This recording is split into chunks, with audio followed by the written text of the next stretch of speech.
We say welcome to those who are seeing this live on Zoom. And for those of you that are seeing this on YouTube, we definitely appreciate your getting a chance to visit our channel. We're in the book of Genesis, and we're getting real close to the end. So I'm really excited about the lessons that we have coming up going forward. I'm not sure if we're going to go directly into the book of Exodus, or we might deviate and do a lesson on the Sabbath. I've had a couple of people request that, so I may be doing that. We're not exactly sure, but I'm praying about that right now.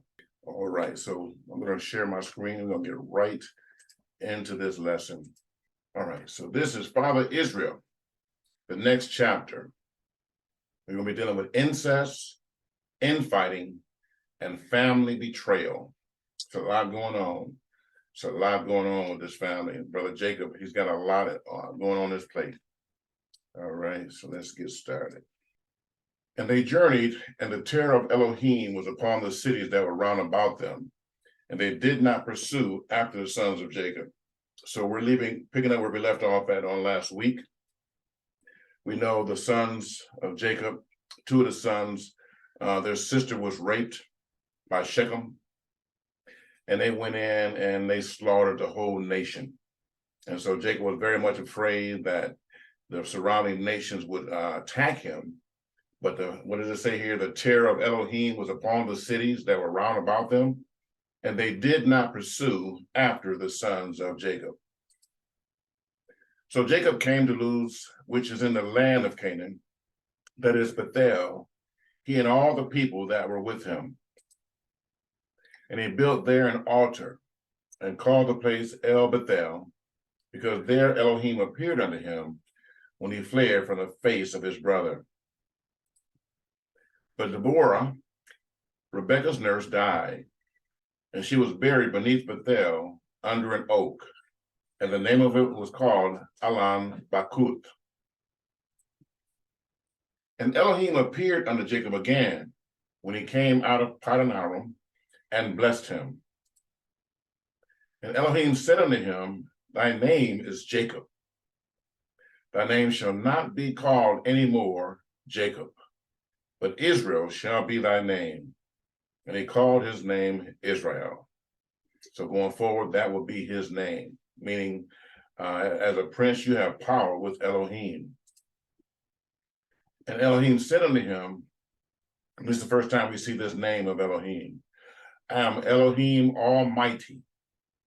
Be fruitful and multiply. A nation and a company of nations shall be of thee, and kings shall come out of thy loins. In the land which I gave Abraham and Isaac, to thee I will give it, and to thy seed after thee will I give the land. And Elohim went up from him in the place where he talked with him. And Jacob set up a pillar in the place where he talked with him, even a pillar of stone. And he poured a drink offering thereon, and he poured oil thereon. And Jacob called the name of that place where Elohim spake with him, Bethel, which means a house of Elohim. So we got introduced to a new name for Elohim, El Shaddai. One interpretation says the mighty breasted one. He gives, he's all powerful, but he gives like a giving mother. That speaks volumes to me. I know how my mother used to give to me.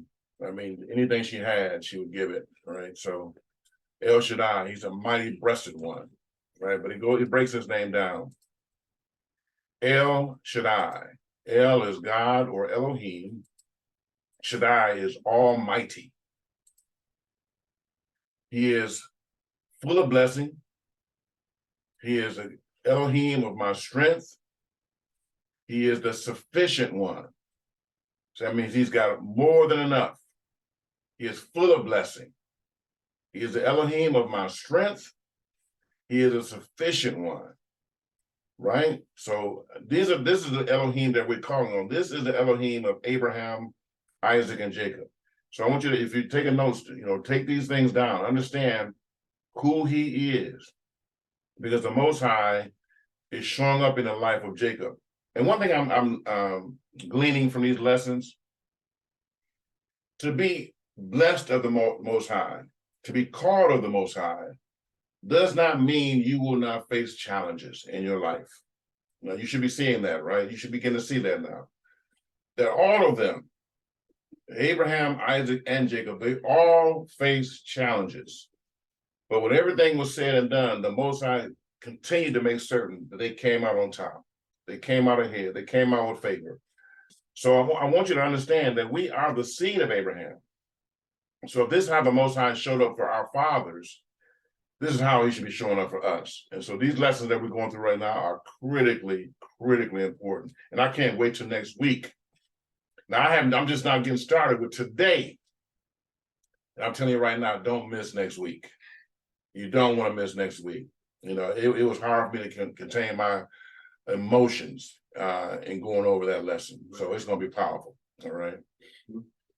And they journeyed from Bethel, and there was but a little way to come to Ephrath, and Rachel travailed, and she had hard labor. And it came to pass, when she was in hard labor, and the midwife said unto her, Fear not, thou shalt have this son also. And it came to pass, as her soul was in departing, for she did die, that she called his name Benoni. That means a grief, right? Benoni is a name for grief. But his father called him Benjamin, right? Benjamin. He said, no, he's not going to be a child of grief. This is my son. He's not going to be a child of grief. And Rachel died and was buried in the way of Ephrath, which is Bethlehem. That's also the place where Yeshua was born. And Jacob set a pillar upon her grave. That is the pillar of Rachel's grave unto this day. And Israel journeyed and spread his tent beyond the tower of Edar. And it came to pass when Israel dwelt in that land, and look at this now, that Reuben, this is his firstborn, this is Jacob's firstborn son, that Reuben went and lay with Bilhah, his father's concubine, and Israel heard it. Now, I want to point out something. Now, these are the fathers, these are the patriarchs, right? These are the ones that led to the 12 tribes of Israel. And I'm going to tell you right now, they are scoundrels. They're scoundrels, okay? And so the Most High, he has purpose on people's lives. Mm-hmm. But every now and then, you know, when people are not walking in their purpose, they can do some awful stuff. Right? Now, he has no business going in, violating his father's concubine. But this is what he did. When Israel heard of it. Now the sons of Jacob were 12. And the sons of Leah, Reuben, Jacob's firstborn. And Simeon, and Levi, and Judah, and Issachar, and Zebulun. The sons of Rachel, Joseph, and Benjamin. And the sons of Bilhah, Rachel's handmaid, Dan, and Naphtali, and the son of Zilpah, Leah's handmaid, Gad, and Asher. Those are the 12. These are the sons of Jacob, which were born to him in Padanaram. And Jacob came unto Isaac, his father, unto Mamre, unto the city of Arba, which is Hebron, where Abraham and Isaac sojourned. And the days of Isaac were 180 years. That's 180 years that Isaac lived.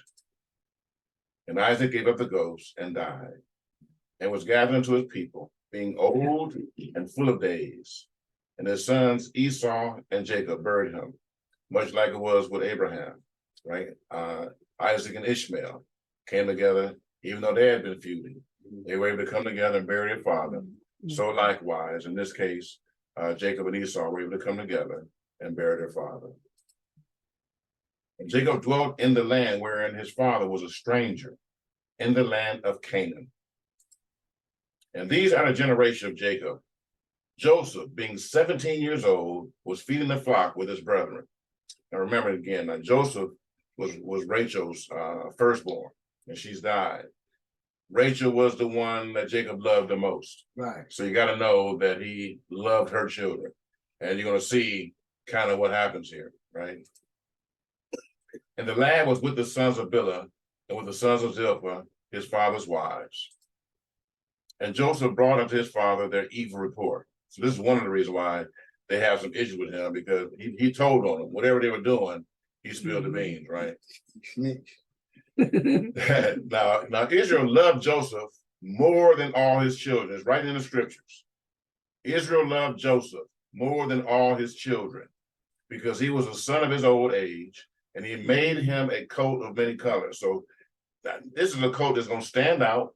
Now, how do you think his brothers are going to feel? Knowing this man, his youngest, he's the second youngest, and the father is favoring him. He gave him his coat of many colors. While they're out laboring in the field, he's working with his father, learning, how to do math and read and write and all this other stuff. He's just being favored, right? And they got some issues with that. And when his brothers saw that their father loved him more than all his brethren, they hated him and could not speak peaceably unto him. This is an issue. And Joseph dreamed the dream, and he told it his brethren, and they hated him yet the more. And he said unto them, "Hear, I pray you, the dream which I have dreamt." Now he's all excited. The brother is smart, but he lacks wisdom. Right? He's excited about this great life he's living. His father's favoring him. He's got this beautiful coat. He's having these dreams, and he don't understand why his brothers are not getting excited with him. For behold, we were binding sheaves in the field. Listen to this dream. And lo, my sheaves arose and also stood upright. And behold, your sheaves stood round about and made obeisance to my sheaves. They were bowing. Your sheaves, brothers, were bowing down to me. Oh, yeah, Joseph. Yeah. Great Joseph. He's going to be our master, right? I'm sure they were excited to hear this news, right? Why do you think he's rubbing his head? His brother clocked him. Clocked him with that shepherd's staff. And his brother said unto him, "Shalt thou indeed reign over us? Or shalt thou indeed have dominion over us?" And they hated him yet the more. Every verse is getting deeper and deeper in hatred towards his brother, right? And they hated him yet the more for his dreams and for his words. And he dreamed yet another dream and told his brethren and said, "Behold, I have dreamed a dream more. And behold, the sun and the moon and the 11 stars was bowing down to me," right? Made a basis of me. Now, you know you got 11 brothers, right? A star for every brother. But the sun and the moon, that's his mom and dad, right? That's his mom and dad. So the whole family is bowing down to me. His brother's having some dreams, right? But he's not making no friends in sharing his dreams. And he told it to his father and to his brethren, and his father rebuked him and said unto him, "What is this dream that you have dreamed? Shall I and thy mother and thy brethren indeed come to bow down ourselves to thee, to the earth?" And his brothers envied him, but they glad that his father was rebuking him, but they envied him yet the more, right? But his father, he observed the same. And his brethren went to feed their father's flock in Shechem. And Israel said unto Joseph, "Do not thy brethren feed the flock in Shechem? Come, and I will send thee unto them." And he said to him, "Here am I." This is a way of saying, "I'm here, Father." And he said unto him, "Go, I pray thee, see whether it be well with thy brethren, and well with the flocks, and bring me word again." In other words, if they're doing something they ain't got no business doing, let me know that too, right? So he sent him out of the valley of Hebron, and he came to Shechem. And a certain man found him, and behold, he was wandering in the field. And the man asked him, saying, "What seekst thou?" And he said, "I seek my brethren. Tell me, I pray thee, where they feed their flock." And the man said, "They are departed hence For I heard them say, let us go to Dothan. And Joseph went after his brethren and found them in Dothan. And when they saw him afar off, even before he came near to them, they conspired against him to kill him. That's how mad they are. Now, this is their flesh. This is the brother of their father, right? And they are like, I'm tired of this dude. I am ready to take him out, okay? And they said one to another, behold, this dreamer comes. Come now, therefore, and let us kill him. Let's slay him and cast him into some pit. And we will say some evil beast has devoured him, and we shall see what will become of his dreams. That's amazing. And then, I want you guys to glean wisdom from these verses of scriptures. Because the Most High, he has purpose for everybody under the sound of my voice. He has purpose for you. And if you're seeking him, he will reveal himself unto you in dreams, in visions. Sometimes when you're reading the word, he will quicken that word. He'll make that word alive to you. And he'll begin to reveal himself that, he wants to do something in you. And here's the thing, when the Most High starts speaking to your heart, and he wants to share something with you, generally the things that he's trying to get you to understand that he wants to do through your life, it appears greater than what you are able to do. He specializes in that, right? He really specializes in giving you visions and dreams that appear greater than you are, greater than your ability.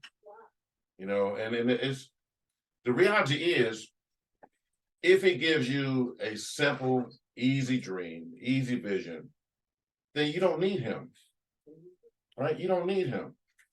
But he wants you to have a vision that is so big that it can't happen without him. Let me hear what I'm saying. That's what it's all about.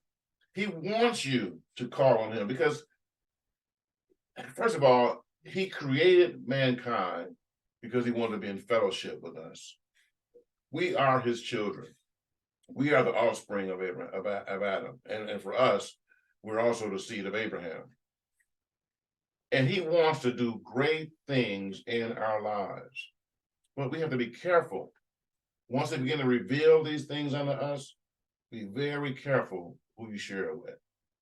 There's a scripture that says, cast not your pearls before swine, right? Because a pearl is something of value. Right. But if you put that pearl in front of a swine, what do you think a swine is going to do with it? Is it going to make a necklace out of it? You're going to eat it. You're going to eat it. You're going to eat it. Yeah, you're going to eat it. It has no meaning to him. Right. It has no value to a swine, a pig. A pig is going to eat everything that crosses its path. It does not care. And so why waste time cleaning up a pig, right? Putting deodorant on a pig, right? You're going to put a tuxedo on a pig, and you're going to put your diamond rings and stuff in front of a pig and think he's going to honor that stuff. That is a waste of time. Mm-hmm. And you know what? A lot of women do that. They'll find a guy out in the street, with some run over tennis shoes, ain't got a job, living off of mama, living in mama, basement or whatever, right? And they will see something in that man that he don't see in himself. Mm-hmm. Okay. And try to make him something that he ain't ever going to be. That is a waste of time. You are casting your pearls, your value before swine. That's a sidebar. That wasn't in my notes. And I'm not going to charge you anything for that. Please recognize, don't waste your time. That's a freebie. Right? That's a freebie, right? That's a freebie. But put that in your file cabinet. Don't lose it. All right. So we have to be careful, saints, not to share the valuable things that the Most High is giving to us with just any old body. That makes sense? And so these brothers, even though he's their flesh, they got so angry with him that they were determined to kill him. Go ahead, Terry. I just want to say, just interject a little bit of something why the Most High gives us dreams and visions that we are unable in our natural selves to do, because he's looking for someone he can show himself strong and mighty through. Yes, that's good. But he's got to have a person that's going to believe in what he says he's going to do. And it's not because they're believing that they can do it, because if they can do it, then why would we even give him glory? Right. He wants someone that they know they can't do it. Like, what's the brother? He was the least of the tribe, least in his Gideon. family, Gideon. You know, he purposely chose him, you know, and look what Gideon did. And we have to look at the things that the Most High give us, and the things and the dreams and the visions that he gives us as that thing that he desires. And if we trust him, he will use us to bring those things to pass. Absolutely. Absolutely. That's good stuff. That's my wife, y'all. She's a bad girl. And Reuben heard it, and he delivered him out of their hands and said, let us not kill him. And Reuben said unto them, shed no blood, but cast him into this pit that is in the wilderness, and lay no hand upon him. So Reuben's trying to do the right thing here. So, okay, so. Go ahead. Go ahead. No, go ahead. What you got? Because I must have got them mixed up. I thought that was Simeon who said, you know. No, Simeon is one of the main ones that want to see him dead. So who is, which one is that? Again, Reuben is the oldest one. Right. And he's the one that's saying he's coming to his defense because he has responsibility as being the oldest son, even though he was a scoundrel. I mean, early in his lesson, we found out he's a scoundrel. He's the one that defiled his father's, concubine. But he's still trying to take on some responsibility and say, don't kill our brother, right? Don't kill our brother. Let's not shed any blood here, right? Let's just cast him in this pit, lay no hand upon him, that he might rid him out of their hands to deliver him to his father again. So his purpose was to do the right thing. Okay. And that person he's calling right there, that's Simeon. Okay, that's the one. Simeon is the one that want him dead. That's why I got the two mixed up. Yeah. Okay. Joseph is the 11th of 12. Benjamin is the 12th of 12. So that's I know that the two youngest born of Rachel. She was the last one to have children. Joseph was the youngest until Benjamin was born. And when Benjamin was born, we just found out Rachel died in childbearing. So how did she die? Did she die upon a curse? We don't curse on her. No, she just died in childbirth. Okay. Yeah, she's died in childbirth. Scriptures don't reveal any curse being on Rachel. She just died. She just died in childbirth. And the reason Joseph was so special was because he was the firstborn of the woman he really loved. Exactly. We kind of covered that. Yeah, That's right. Yeah, so that's absolutely. why he was so special. That's why he was favored him, right? He favored him. And he saw some greatness in him. And we'll see, not this week, but next week we'll see, kind of where his dreams lead him. But it's a problem. And it's one of the things I was sharing even on last week. In this situation, in this family, you've got 4 different mothers. And of the 4 mothers, you got 12 sons. And so, because the father favored Rachel, and the sons knew that their mom was not the favorite. In some cases, Leah might have said, he didn't even really want me, and she got 6 of these boys, right? 6 of the boys was hers, and then 2 of them come from her concubine. So her count is 8 of the 12. And so, depending on how she spoke, and the scriptures don't reveal it, but we do know from last week when the children were being born, and then when her one son had the mandrakes, that she said, is it not enough that you've taken my husband? Now you want to take my son's mandrakes too? So we know she has some anger. She has some anger issues, right? And they were justified. It was all her dad's fault because he had no business putting her in that situation in the first place. To be rejected. I mean, no good's gonna come in that. He knew who he wanted. He wanted Rachel. He tricked him into taking Leah. So all that is leading, is setting up to a powder keg of madness. And so now you've got these sons, these brothers of Joseph. Man, let's kill the dude. And if Reuben is not there with a clear mind, they would kill him. They would have killed him. And we're gonna learn in later lessons. If they had killed Joseph, they would have killed their future. Yeah. They would have killed their future. Right? And we'll see that on next week. They would have killed their future. Yeah, their future was in Joseph. It'll become clear later. So he's saying, I gotta rid them out of these brothers' hands so I can get him back to my father. That's what Reuben wants to do. And it came to pass when Joseph was come unto his brethren, they stripped Joseph out of his coat of many colors that was on him. They took him and cast him into a pit, and the pit was empty, and there was no water in it. They didn't even care. I mean, that had to be a long fall, right? Dirty. And they sat down to eat bread, and they lifted up their eyes and looked. And behold, a company of Ishmaelites came from Gilead with their camels bearing spicery and balm and myrrh, going to carry it down to Egypt. And Judah said unto his brethren, what profit is it if we slay our brother and conceal his blood? Who said that? This is Judah that's going to make this suggestion. And Judah said unto his brethren, what profit is it if we slay our brother and conceal his blood?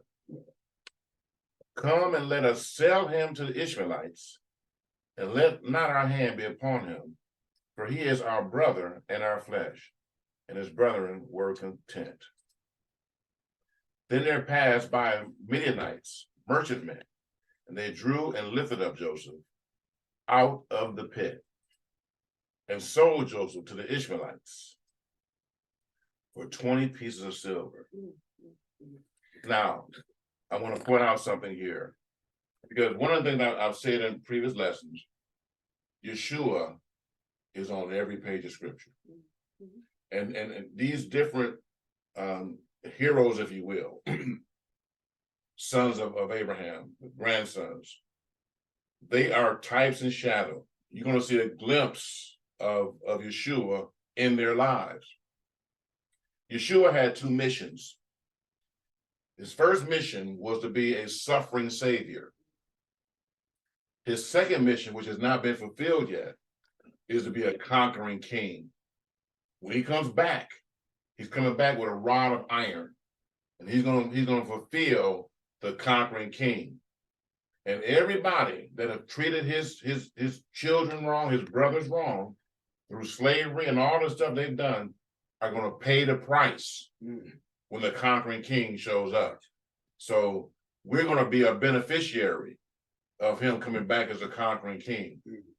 But in this situation, Joseph is a type of the suffering savior that's going to bring deliverance. So Yeshua, as a suffering savior, he gave his life, right? He became a slave. He became a servant that all through him might be delivered, might be saved. So keep that in mind as we go through this lesson, even today and on next week, because that theme is going to play itself out, okay? So in this case, Judah came up with a suggestion to sell their brother, right, for some silver, for 20 pieces of silver. Joseph, a type of Yeshua, HaMashiach. We're now going to Matthew 26 to show this similarity, right? Then one of the 12 called what? Judas. Now Judas is a Greek translation. In Hebrew, it would be Judah. Same name. Sure. Yep. So one of the 12, and guess what? Judah, his brother, is what? One of the 12. Right. So here, Judas is one of the 12 disciples. So many similarities here, right? You're going to see it all through scripture. That's why I'm taking my time to point these things out, because I want you to understand that this whole story from Genesis to Revelation is really about one person one person, and that's Yeshua HaMashiach, who they call in English, Jesus the Christ. It's all about him. He is the central theme and figure in all scripture. You're going to learn that really heavily by the time we get done with this lesson today. Why he is so important and why some stories are shared in scripture is because of him. We're going to see that. Matthew 26:14. Then one of the 12, called Judas, or Judah Iscariot, went unto the chief priests and said unto them, what will you give me, and I will deliver him unto you. Oh, okay. And they can covenant with him for 30 pieces of silver. So Joseph was sold for 20 pieces of silver. Jesus, Yeshua, was sold for 30 pieces of silver. Yeah, he's a little more valuable, right? Mm-hmm. And from that time, he sought opportunity to betray him. So that was his end. So Judas sells Joseph for 20 pieces of silver. Judas sells Yeshua HaMashiach for 30 pieces of silver as a type and a shadow of that event that was to come, right? And it has since happened. And Reuben returned into the pit, and behold, Joseph was not in the pit, and he ripped his clothes. And he returned to his brethren and said, the child is not. And where should I go? Knowing he's the oldest, and I got this responsibility. I gotta go and tell Dad that our brother's gone. Man, what have you guys done? And they took Joseph's coat and killed a kid of the goat and dipped the coat in the blood. They got a wise. This is real smart, guys, right? And they sent the coat of many colors, and they brought it unto their father and said, this have we found. Know now whether it be our son's coat or not? Give me a break. How many coats like that is going to be on the planet? Right. Do you think this is your son's coat? Is it possible this is Joseph's coat? Give me a break. And he knew it and said, it is my son's coat. An evil beast has devoured him. Joseph was without doubt rent in pieces. I mean, they're breaking their own father's heart. That's why I say these guys are scoundrels, man. Scoundrels. And Jacob rent his clothes and put sackcloth upon his loins and mourned for his son many days. And all his sons and all his daughters rose up to comfort him, but he refused to be comforted. And he said, for I will go down into the grave unto my son's mourning. Thus his father wept for him. They have broke this man's heart. His whole life was tied up in Joseph. He saw greatness in Joseph, and now they have brought him this evil report of making him think that his son is dead. This is horrific, man. Yeah. This is horrific that they would do that to their own father. Joseph was slave in Egypt. And the Midianites sold him into Egypt under Potiphar, an officer of Pharaoh's, a captain of the guard. So we're going to end there with Joseph. We're going to pick up again next week on that. But I'm going to tell you, we're still in the book of Genesis. And we're going to go over a part of Genesis that when the first time I read it, I'm like, why would they drop this story of Judah and Tamar here in the middle of Joseph's life? It didn't make sense to me because this that we're going to read, it seems like it has nothing to do with what we're talking about, right? But you're going to learn how important it is, though. Judah and Tamar. This is Genesis chapter 38. And it came to pass at that time that Judah went down from his brethren and turned in to a certain Adullamite whose name was Hira. And Judah saw there a daughter of a certain Canaanite whose name was Shua. And he took her and went in unto her. And she conceived and bare a son, and he called his name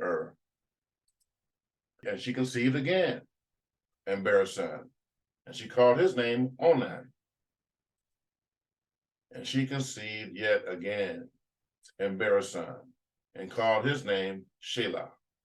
And he was at Shizep when she bare him. And Judah took a wife for his son, his firstborn, whose name was Tamar. Remember that name. Put Tamar in your notes. Okay, if you're taking notes. And Judah took a wife for his firstborn, whose name was Tamar. Tamar is the wife. And Judah's firstborn, was wicked in the sight of Yahweh. And Yahweh slew him. We don't know what he did.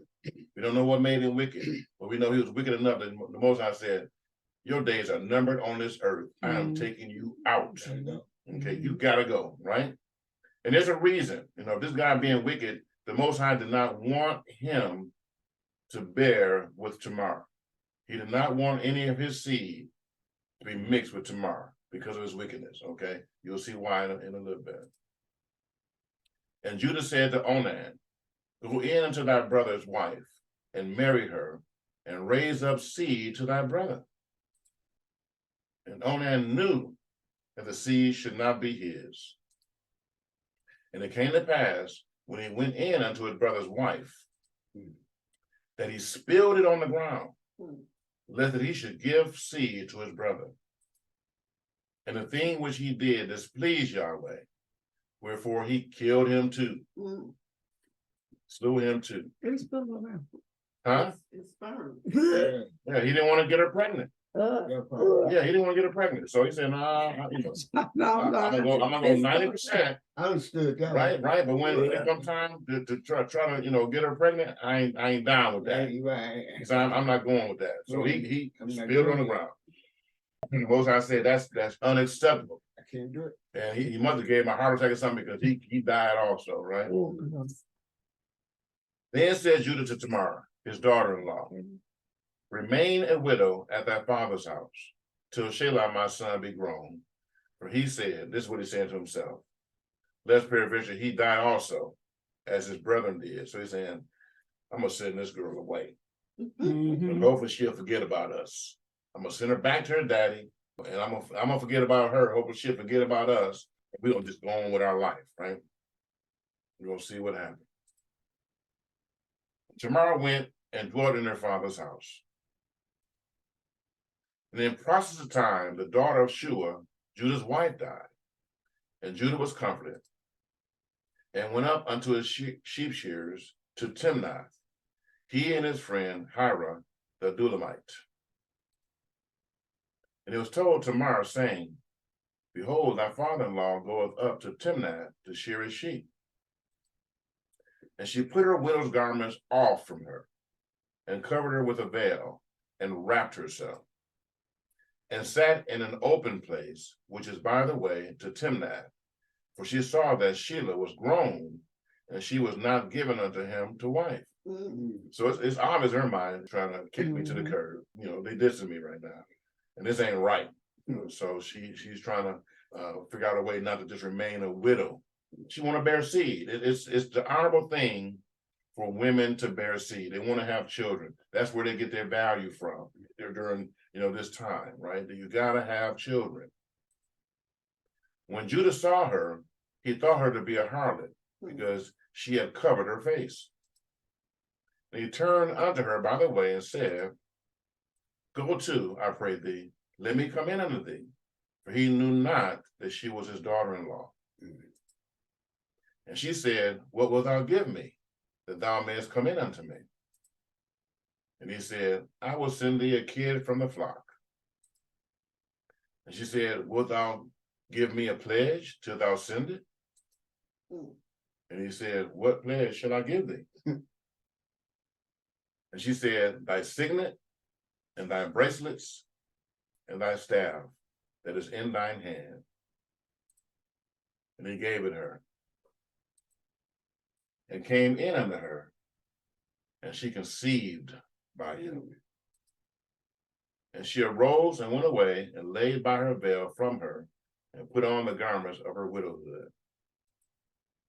And Judah sent the kid by the hand of his friend, the Adullamite, to receive his pledge from the woman's hand. But he found her not. Then he asked the men of that place, saying, where's the harlot that was openly by the wayside? And they said, there was no harlot in this place. They returned to Judah and said, I cannot find her. And also the men of the place said that there was no harlot in this place. And Judah said, man, let her take it unto herself, lest we be ashamed. Behold, I sent the kid, and thou hast not found her. So I've done my part, in other words. Hey, she can't complain that she didn't get her kid. I've done everything I said I was gonna do. Yeah, he don't know the whole story though. And it came to pass about 3 months after that it was told Judah, saying, Tamar, thy daughter-in-law has played the harlot, and also behold, she is with child by whoredom. And Judah said, bring her forth, let her be burned. And when she was brought forth, and it's one thing about these folks, they're always in a hurry to do something to women. They, you know, even in Yeshua's time, they said this woman was caught in the act of adultery. But stop and think about this now. If she's caught in the act of adultery, she was not by herself. Right. She had to have a man there. So they brought the woman before Yeshua for her to be stoned to death. Well, where's the man at? Okay. So it's just something about them.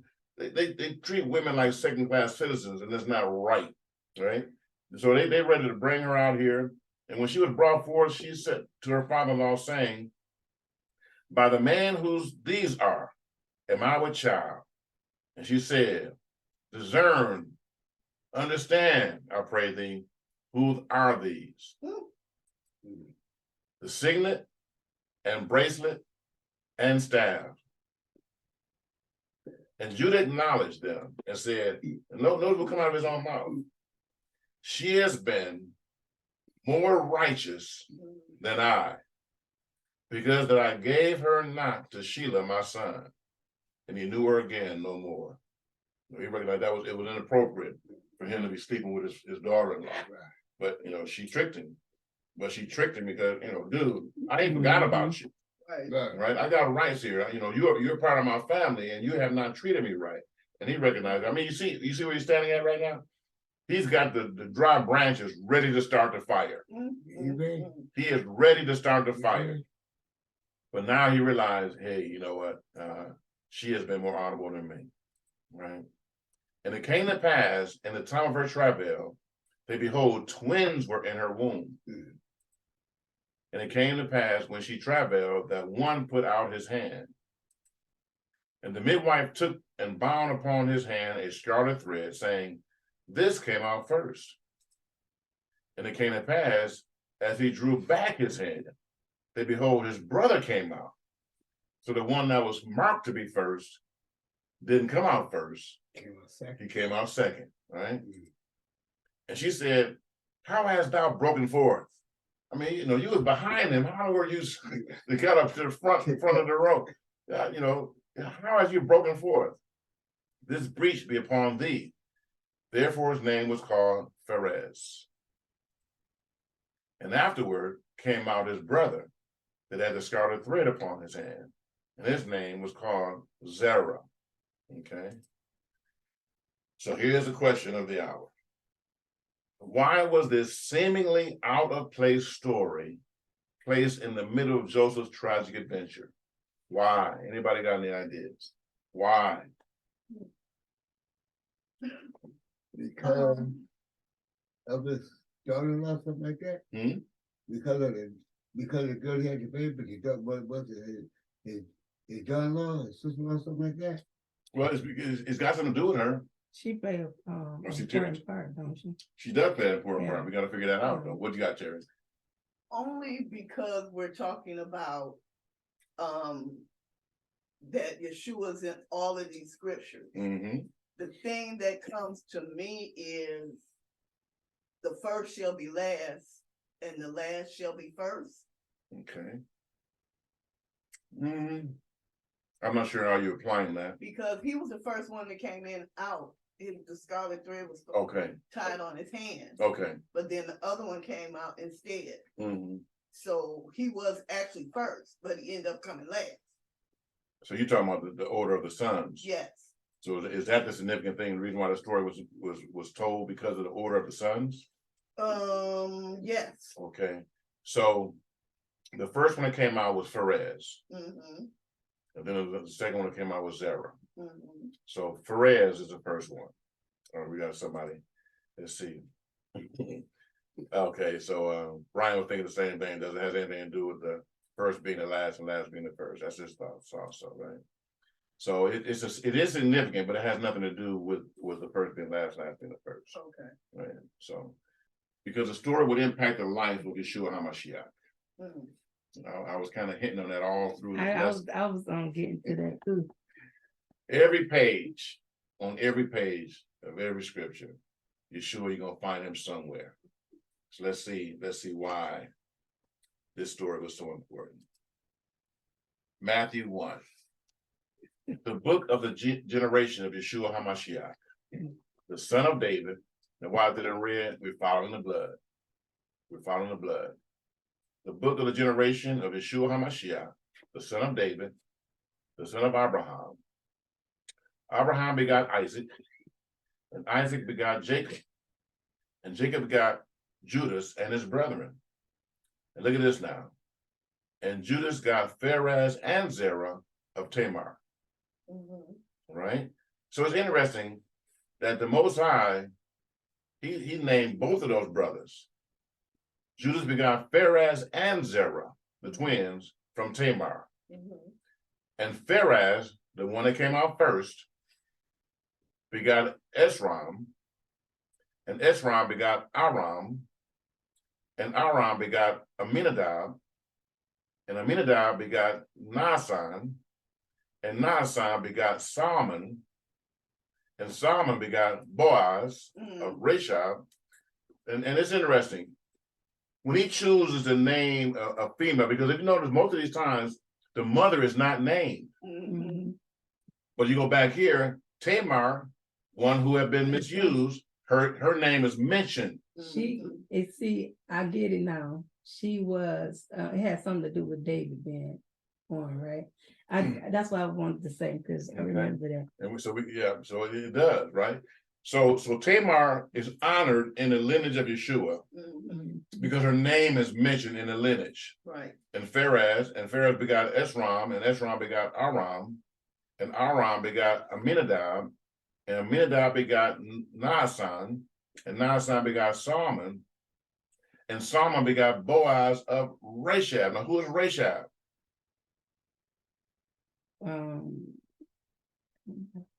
Anybody got any idea who Rashab is? And why would she be named? Why would she be mentioned in this lineage? Okay, she is, I know who she is. She is, I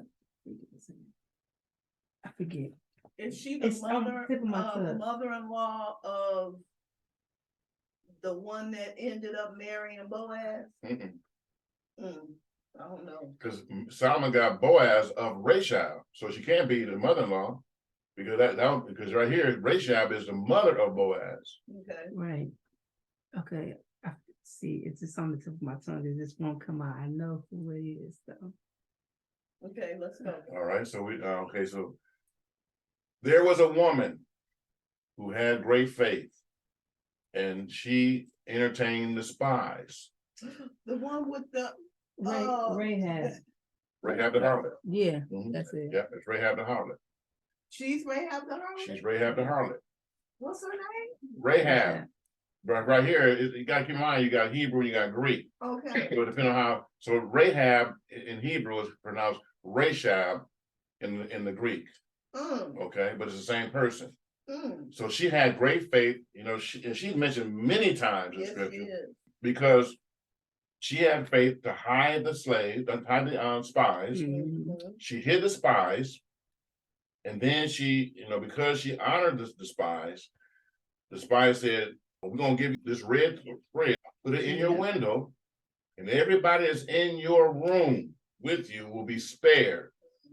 But anybody come out of that room, their blood be on their hand, because we killing everybody else. It's coming together now. And so because she was willing to show faith, because she said, we want you guys to know, y'all already won this city. It's a done deal. And I want to honor you. So when they were trying to find them, she said, y'all hide in my crib. I got your back. we already know that the Yeah. Most High is on your side. So she struck a bargain with these brothers.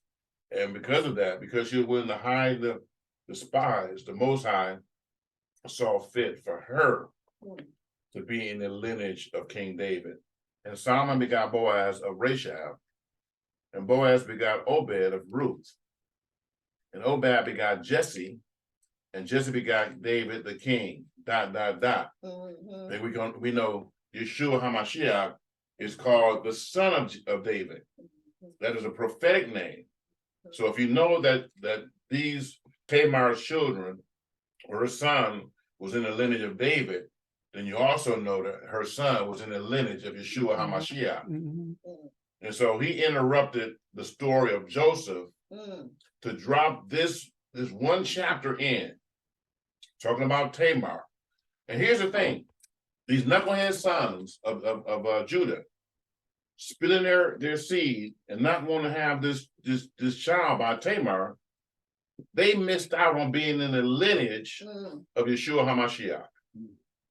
They could have been in this list of fathers is the greatest list of names on the planet, because these men, through their spouses, produced Yeshua in the flesh. And, because eventually, this led to, to Mary, and it was her womb that bore Yeshua. Okay. And so this is the greatest list of people assembled on the planet, because the Most High was able to use their lives to usher in the greatest person to ever walk this planet. And these sons of, we don't know what the deal was with the first wicked son, but the Most High saw something in him, said, I'm taking him out. I don't even want him to be named in the lineage of my son. But the second one could have been, but he made the decision to spill his sperm. And by doing so, the Most High said, you know what, you're not worthy to be in the lineage. So you're not even gonna get another chance. And took him out. But because Judah didn't do the right thing, and she had to really fool him in order to bear seed. But the Most High saw that her story was so significant, so important, that he gave her a whole chapter in the book of Genesis and included her name in the lineage of Yeshua HaMashiach, Jesus Christ. Okay. So one of the reasons why he would take the time to put this chapter in here and this story in here is for us to recognize that Yeshua is important. The whole book from Genesis to Revelation is about him. Everything that happens is all around him, right? All the prophets are prophesying is about either him coming as a suffering savior or coming back as a conquering king. And when we get into the prophets, you're going to see that. And the things he's going to be avenging, because he's going to be avenging the mistreatment of his children, of his brothers and sisters. And a lot of people don't recognize it, but many nations know it. Russia right now, they've been putting out a book of pictures. They've got archives of these old pictures of the Madonna and Yeshua on the cross, and Yeshua with his 12 disciples and all the different things, and all the people in the picture. What do you think they look like? Us. They look like you and me. They look like people of color. In other words, this is Putin putting this stuff out. So why they keep trying to change the color though? You know what? And I'm gonna be honest with you. I get angry from time to time when I'm putting my slides together, because I search for people that look like the people of the book supposed to look. But unfortunately, you have to know that Hollywood has not produced a lot of movies with us as leading roles. And I don't care if you're talking about Prince of Egypt or all stuff, unless you get the cartoon version of it, Right. you're not going to get any tint of color. So they're going to have Charlton Hestons and all these people that basically look like this, that they're going to be in a lead role. And so to me today, I mean, but the color really matter. Yes. And let me say this. Go ahead, Terry. Color matters, because if you don't know your history and don't know who you are, That's what's wrong with us today. Mhm. That's why we have our black men out here killing one another and our black men walking around with sagging pants. Our black men, and check this out. I looked at this documentary. You have black men out here that are drug dealers running their businesses like CEO Right. because they have the skill, but they think this is the only To way apply it. I can apply it because they don't know themselves. They Mhm. don't know their history. They don't know that they have value. And that's the plan of the enemy. But isn't Because that like- if we don't know who we are, we'll fall for anything. Let me ask you a question though. If color doesn't matter, right? If it doesn't matter, then why has television programming And so, have been slanted so that all of the heroes, for the most part, are people that don't look like us? And all of the criminals, of the villains are people that look like us. Because they envy us though, because Yes. they know that they know that this book is pretty much about us. Right. So they envy us, but I don't think like when you get up there in heaven, color don't matter. We're not talking we're about not heaven. talking now. about heaven. We talking about- now. Why not today? Yeah, because let me explain to you, when I was a child, what I saw on TV, because TV for me was not like TV for you. We didn't have heroes. We had Superman, Yeah, right? The flying white boy. We Kato. had Kato, right? But one of the worst things that we had to look at was Tarzan. yeah, Tarzan. You got this white guy swinging through Africa, swinging through the jungle on a rope, hollering and controlling the animals in Africa, and he's defeating tribes upon tribes of all these black people, and it's always millions of black people, man, will say. Yep. And you got this one man who could scream and holler and get elephants to come and all this stuff. He controlled the jungle. So this one white dude could destroy virtually everybody from Africa. And so we had to grow up looking at that. This the point we need to understand is that if you don't know who you are and your value, you will live your life in a way that it means nothing. That's right. And you will not be able to fulfill what the Most High has called you to do because you don't feel like your life has value. Right. If you sit down and talk to a lot of these young black men, it ain't all of them. I praise the Most High for that because you have a lot out here that's on the grind trying to do their thing. They're coming to the knowledge that, hey, I got something to offer. They are doing what a lot of us did not do in my generation. They did not go back and seek the history, because if you knew most of the stuff that we deal with in this country and we use every day and things that we created by black people and got was no credit stole for it. from us and got no credit, and they were saying they invented certain things like the snowmobile. Did you know a black person invented that? No, you didn't. The black person invented the snowmobile.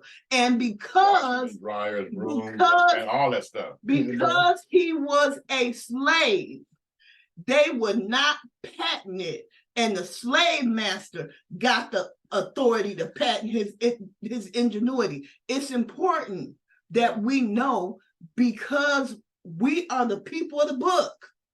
He's called us to greatness. It does matter. Go ahead. No, go. No, I'm not fussing. I'm just trying to. No, she's being passionate. She's being passionate about it. Go ahead and give it. No, I just. Your turn. You got it, man. When you read, like when you was telling us last week to read Deuteronomy 28, we had so many curses on us explaining this, explaining that to us, that we will be cursed. Anything that we touch or you know what I'm saying, we will not succeed. So that's like we had a curse on us. But wait a minute. Go ahead. Why was the curse given though? Because you got to go ahead. We were being disobedient. We wasn't. But prior to that, it was the blessing. It was all that he was going to do to prosper us. Long as we stayed in his word, we were going to prosper. Long as we obeyed his commandments, we were going to prosper. But if we did not, then the curses came. The curses came for a cause, and the cause was our disobedience. Right. So it's not that he wanted us to be cursed. He did not. What he wanted us to do was obey his word. And because we didn't, we end up being in a curse. So, However, he loved us so much yeah. that he said if we turn back to him, once we turn back to him, and that's where we are now. We're in the age of people turning back to him because they're learning who they are. Right. Now, I'm gonna share a couple of things that Brian has been saying. You know, Tarzan was a joke. I guarantee you, I agree with that. It's a really slap in the face of the Black race, and they know who we are more than the most of us No. who don't know who we are. And Yep. that all these statements he's made there are true. They're accurate. Now, we do need to balance this. Let me bring some balance to this conversation. Because Deuteronomy 28 is a significant part of why we are in the place we're in right now. We have missed the mark. And that's one reason why you hear me using words like scoundrel in describing these 12 sons of Jacob. Because is that knuckleheadedness Of ours. of our forefathers, that even though they knew what was right, they made decisions to not do what was right, and it led to our downfall, and Deuteronomy 28 verses 15 through 68 becoming our reality. Now, that is true. The curses were ordained. He said, just like I've delighted in blessing you, I'm going to delight in cursing you. He did say that. Yeah. Because you have not given me the glory for all the great things I did for you. It's almost like you got parents that got all the resources they need, and they just shower you with everything you need. Something new come out, Mom, I want to get that. It'll be here tomorrow. Getting you everything you want. And then the first time Mom asks you to do something, I ain't doing that. Will you not honor your mother? I'm not doing that. I got some other stuff going on. It's a woman next door, the lady next door. I'm gonna take care of her better. Why am I using that analogy? Because our ancestors chose to worship other gods rather than the God they knew was blessing them. And they would do things unto that God, like putting their own children into the fire. When the Most High said, I never asked you to do that. Why are you doing this to Ashtaroth and to Baal and all these other false gods that can't even eat, can't walk, can't talk? And you're doing all this stuff, and they just kept doing that. Some of them, and we're going to see when we get into Ezekiel and some of these other prophets, the Most High had his holy place, and the children of Israel would bring their false gods into the holy place and would be honoring false gods and not the Most High. In his house. We need to recognize that the state that we're living in an upside down world by our own making. Yes. But with all that said, the people, the countries that the Most High used to be our discipline, then you know how you're a kid, mama say, go get me a switch off that tree, and it better be a good one, or you won't really get it. I don't know if you ever had a mama say that. I'm like, I gotta go get my own switch for my own whooping, and I gotta make certain that it's gonna be a good switch. Now, how do you do that? That's the torture enough by itself. But the Most High, he's using the United States, right? He's using all these different countries and places that have abused us as a switch. But what happened, they took it too far. He said, go get a switch, and they went and got extension cords, and they went and got whips, right? And they went and got all kind of other stuff that he didn't say get, right? Guns, right? And burning at the stake, right? And lynchings, right? And he said, where did all this come from, right? And I didn't tell you to do all that. The oppression, all the foolish oppression. So the Most High. And when I started reading the verse of scripture and understanding it from knowing that I'm the people, when I read my Bible today, it is not the same as I read it 40 years ago. Because when I read it 40 years ago, I was reading about a people that I'm like, that's them. Right. I'm just learning their story. Right. Today I look at it and I'm reading it's about us. And that's It's our story, right? And so now I'm digging in there trying to find out, okay, so, because this is one thing I recognize. 400-year period of slavery, not talking about the 400 years in Egypt, but the 400 years we spent in this country. I used to ask myself, there is no way that we can be going through what we're going through. We're the most oppressed people on the planet. There has to be a reason for this. Yep. And I used to study my Bible, trying to find out why in the world are we going through the things that we're going through.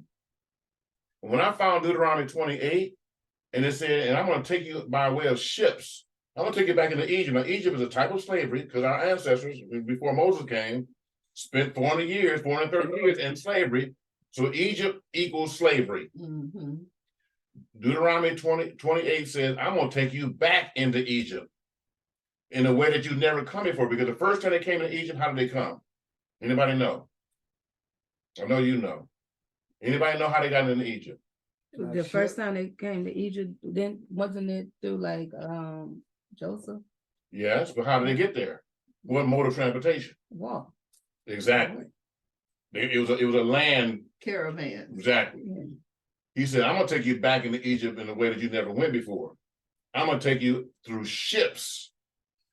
And you're gonna be sold as male and female slaves, and there'll be no one there to redeem you. Mm. One question.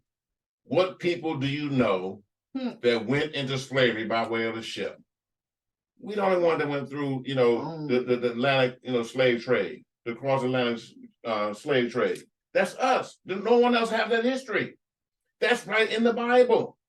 And when I found that, man, I wept like a baby. The next question was, what in the world did we do to warrant this cursing? And so now I started reading the Bible, looking for the reasons for it. And I'm like, okay, yeah, I see that. I said, that's why I call them knuckleheads. They were asking for it. I talked about it a little bit last week. Jeroboam, the Most High is so angry with Solomon and his 1,000 women and all these different gods they brought with him. He said, I'm getting ready to rip part of the kingdom away from Solomon, but because of his father David, I'm going to leave him a share. He's going to keep Judah, Benjamin, and half the tribe of Levi. But the other 10 tribes, snatch them away from him, and I'm going to give them to another man, Jeroboam. But he was even worse. He was horrible. Yes. But here's the thing that the problem I have with it, right? When he came to Jeroboam, he said, listen, I am angry with Solomon, but I'm calling you out. I see you as being an industrious man. You're a man of wisdom. I'm going to give you these 10 tribes. I'm going to set you up in a kingdom of your own. If you honor me, I will establish your kingdom the same way I established the kingdom of David. Just do right by me, and I'm going to bless you. His first thing in office, golden calf. Then they're supposed to be keeping the feast day. He changed the feast day's date. They're supposed to be honoring the priesthood of Aaron through the Levitical priesthood. He said, man, whoever want to be, just get any old body off the street that want to be a priest. I'm going to make them a priest. He just completely defiled the things of the Most High. And so he started Israel, who was up in the north now. He started them on a pathway of sinning that they never got off of. It's like a train track. If a train, once you put on that track, short of having a collision, it's not gonna get off that track. Jeroboam got Israel on a track of sin, and like I said last week, the Most High changed his name. You are Jeroboam, who made Israel sin. Anytime you read his name in Scripture, he is Jeroboam, who made Israel sin. And there was never a king that came after Jeroboam that did right. They did equal to or worse than what he did. And so the Most High said, okay, So I'm just gonna scatter these guys. I'm gonna scatter them to the four winds. So there still was called the lost 10 tribes. But now Judah was still there. Judah was still a kingdom. But what did they do? Now they were idiots too. Because by the time Yeshua came on the scene, Judah was so caught up in the ways of the world that they didn't even want to honor Yeshua being on the planet. The more miracles he did, the more they wanted to kill him. Because they were in, what does it mean? They were in the world system. The world system was honoring them for their position, not for being right. They just was in an office. And the Romans honored them for being in their office, right? And so they were concerned because they were not doing that which was pleasing in the Most High's eyes. They were concerned that now this prophet is on the scene and he's disagreeing with us. He's doing great miracles, and the people are going after him. And he's exposing us. I mean, he's calling us hypocrites and stuff. I mean, I know we are, but he ain't got to tell everybody that. He said we're gonna lose our position. And so he healed a man on the Sabbath day. And as soon as the service was dismissed, these scribes and Pharisees got together and say, we got to find a way to kill this dude. And so we found a way. I just showed you that just a few slides ago. They got Judas to betray him, which led to him being killed. Judah for 20 pieces, Judas Iscariot for 30 pieces, right? And so, what you got to understand is when they finally got him where they wanted him, and this is why the slave trade came. I want you to understand it, because I used to think it came to the 10 lost tribes, but it was to Judah. And the reason being is because when Pontius Pilate interviewed Yeshua, he said he acquitted him like 3 different times.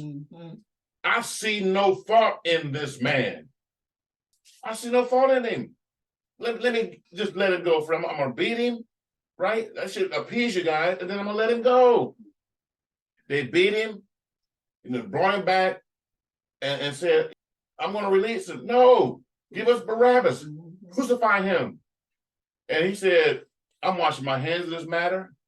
His blood is not gonna be on my hands. And what did the Jews say? Let his blood be upon us and upon our children. And when they said that, they brought a cursing on themselves. Now, Yeshua said, a day is coming where there's not going to be a stone left upon another. You see this temple, how great it is?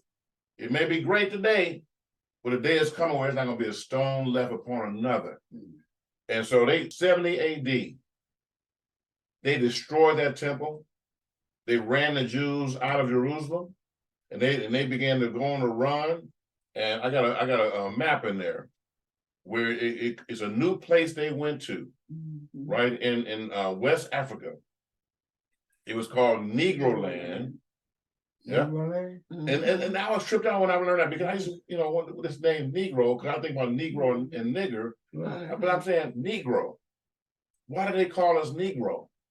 But there was a place in Africa, it was called Kingdom of Judah, and another name for it was Negro Land. Another thing they called it was Slave Coast. So you got Negro Land, Kingdom of Judah, the Slave Coast. And that's where they took the slaves from. And so when they brought us here, they still called us Negro, because we were brought from Negro Land. So the people that were brought in slavery were not the 10 lost tribes. It was Judah, who was present at the time of Yeshua's crucifixion. Right? They were the ones that were on the run from the Romans, and eventually, and it's amazing when you go to Africa, you will get an African guide sometimes, and so especially in the west coast of Africa, and some of the guides they have been instructed, and they have said we lose our job, but so every now and then they'll get private with somebody, and they'll be asking these questions. So, who were the people that were sold in slavery? Because they always trying to say it was Africans. He said, no, it was not Africans. Africans sold the Hebrews. The Africans sold the Hebrews into slavery, but don't tell them I told you that. We're supposed to say it was just Africans sold into slavery, but it was not Africans. It was a Hebrew people. They know this to this day. If you get over there today, they know who we are. And you ain't even got to get over there. The ones that come here Yes. and know that we were here, that we are African Americans from this country, they can't stand us. Yeah. And I never understood that. I had a teacher. His name, when I went to Cranbrook, Mr. Dak Bovey, from Africa, right? And you could tell they looked at us with hatred. And I'm trying to think, but aren't we brothers? I mean, why would they act? But we're not. We're not African. That's why when people ask me when I'm filling out application, all this stuff, I am not African American. I'm not African. Put other for me. Because the reality is I'm Hebrew. I know this. Right. And if you think about it, when African people are here, we don't even look the same. They tend to have a darker complexion, right, than we are. And the features are not even the same. So here's the thing. Why would they choose to do that? Well, first of all, it was a fulfillment of the curse.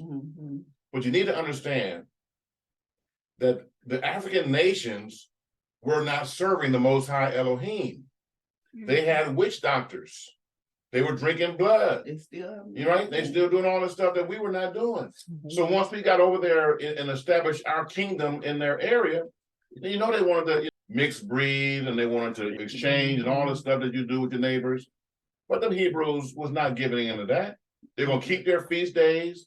They're not going to be drinking blood. They're not going to be eating swine. And they're not going to be, giving into no witch doctor and all that foolishness. So the African people had no problem selling us because we were not like them. We were not like them. And they understood that. They said, well, they want some slaves. We know exactly who we can give them. Let's get these Hebrews out of here because they're not like us anyway. My brother say, I'm just of the human race, and they ask me. Right? And nothing wrong with that, because we're all human. I don't care what color you are. Right? But and here's the thing, I'm not talking about this because it's a black-white issue. It's not even a black-white issue. Because the Most High, when everything is said and done, he has a people, he has a called out people, and it's going to look like a rainbow. It's going to be people from every nation, every kindred, every tongue, every tribe. It's going to be represented, in heaven. So, this is not a racist message. It's not about that. But it is about the people of the book knowing who they are and why they're in the plight that they're in right now.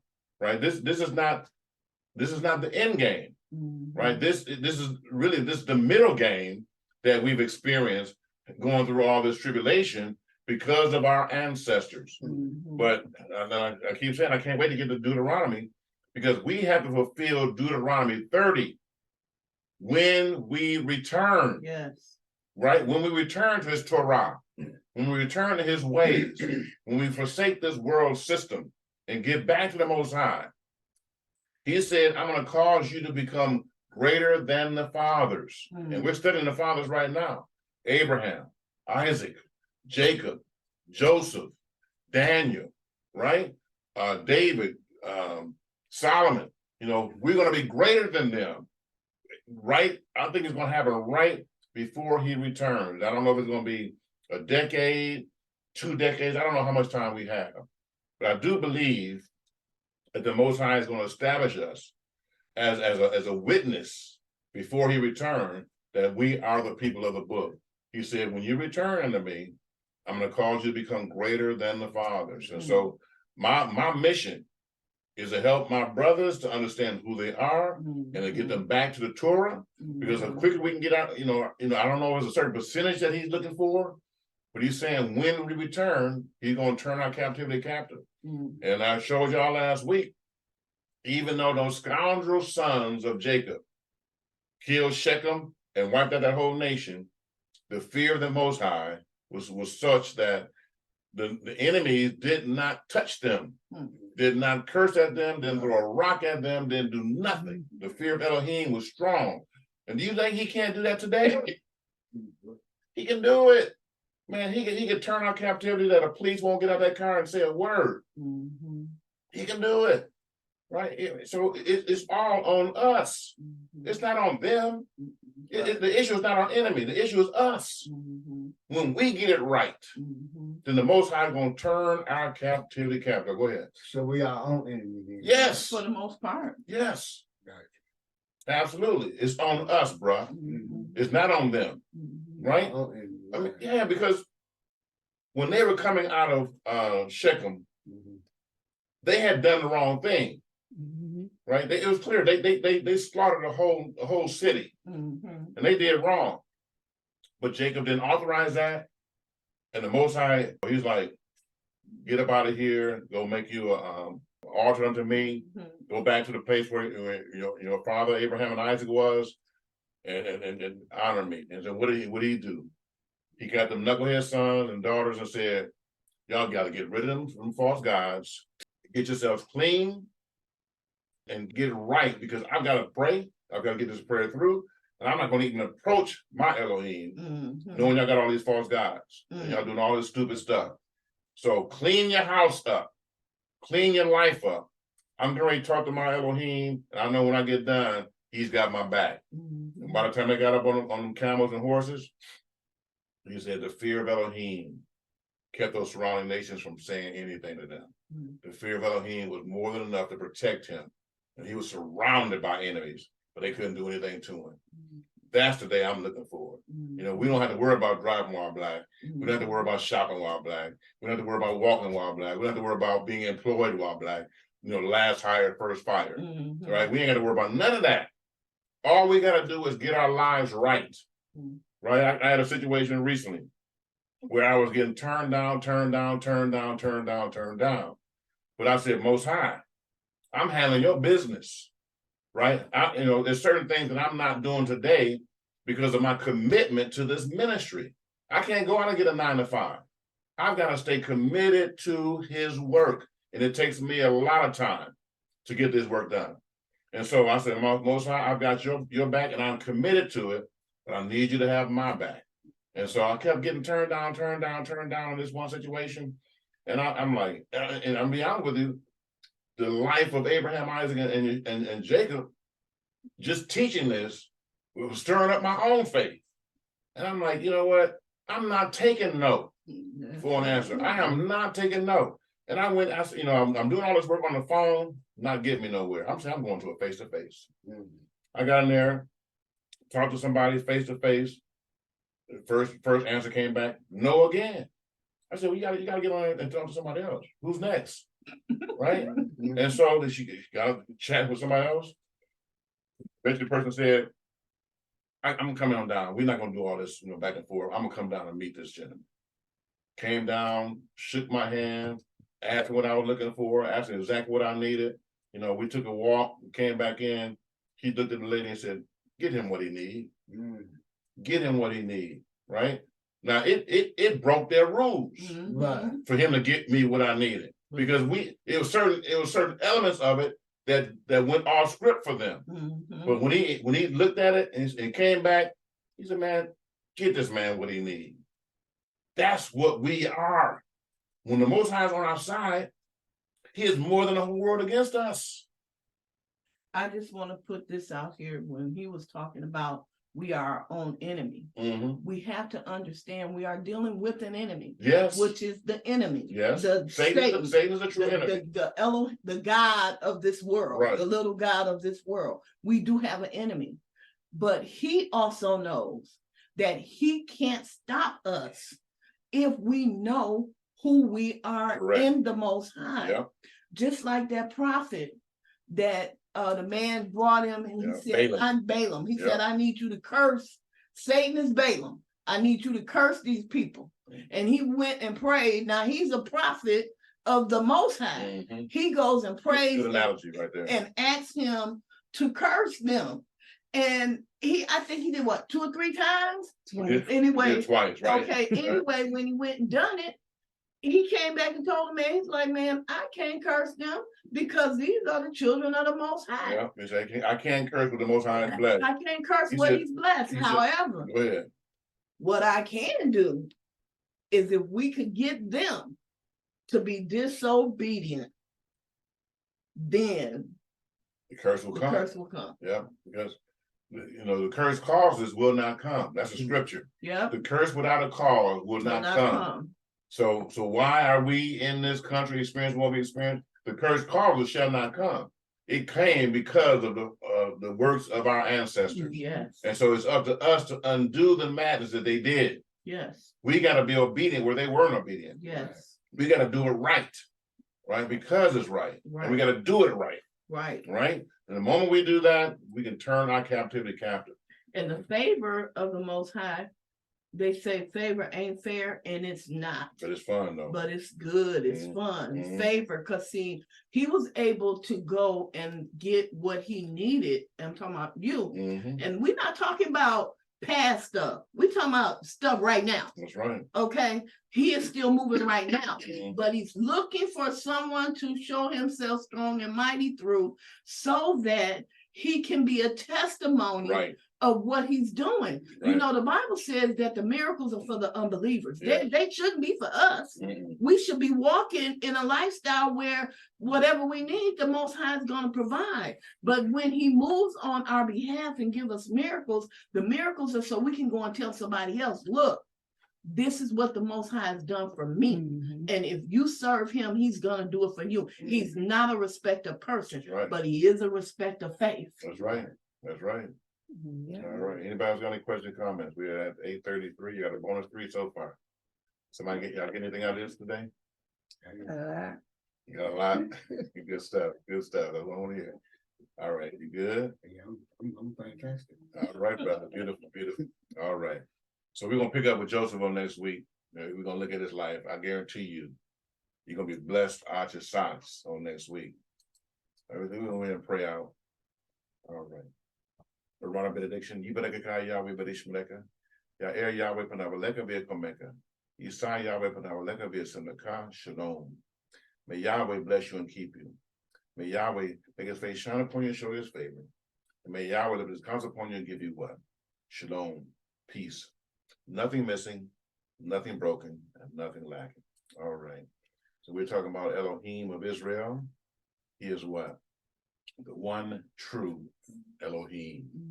I just want to remind all you guys, I'm putting this up there so make it easy for those that are on.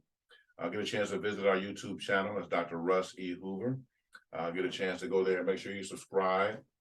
Do all the things you do. Subscribe, get that thumbs up, and hit that bell. What's that bell for? Every time we drop a new video, you'll get that notification, okay? And we drop the main one always on Tuesday. Normally, if I'm pretty good at it, I've only missed one time, not getting it out by 11 a.m. on Tuesday. So this one will be dropped 11 a.m. on Tuesday.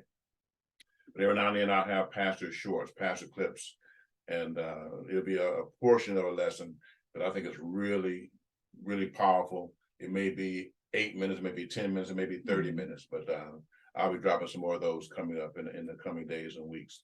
All right. So just remember to visit YouTube and subscribe, like, and share with other folks as well. We want to get this word out there. And again, I want to remind you all, and this is very important for you guys to know this, that there is somebody that's living on the inside of you, and that's the Most High. And so for that reason, greater is he that is in you than he that is in the world. And I always tell you this, I cheated, y'all. I read the end of the book. This is what I discovered.